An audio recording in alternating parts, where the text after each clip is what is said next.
တငယ်ချင်းတွေရဲ့ဖုန်းထဲမှာဒီ application တစ်ခုထည့်ထားရုံနဲ့ကိုတကယ်ကိုအသုံးဝင်စေမဲ့ဒါ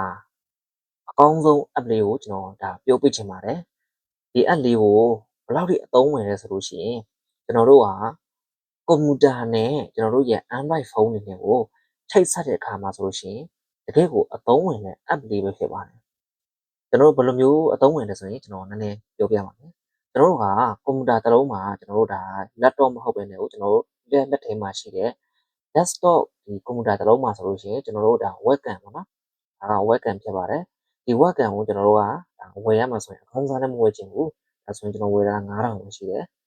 ဒီ9000ဆိုလို့ရှိရင်ကင်မရာကမှုံတယ်ဒါကြောင့်မို့လို့ကျွန်တော်တို့ရဲ့လက်ထဲမှာဖုန်းတစ်လုံးအပူရှိနေုံဖြစ်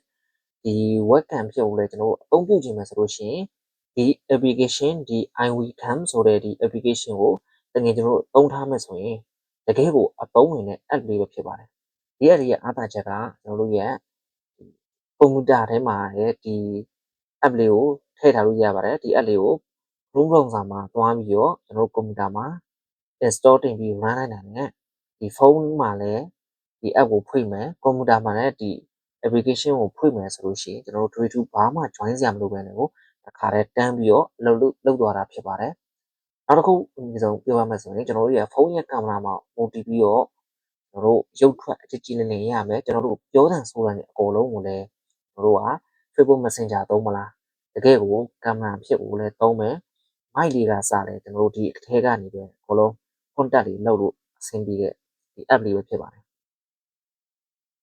ဒါကြောင့်မို့လို့တငယ်ချင်းတို့ကိုဒါဒီ app လေးကိုကွန်ပျူတာနဲ့ဒီဖုန်းနဲ့ကို join ချင်မယ် webcam ဖြစ်တဲ့သုံးချင်မယ်ဆိုလို့ရှိရင်ဒီ app လေးကိုသုံးကြည့်ပါလို့လည်းကျွန်တော်ပြောချင်ပါတယ်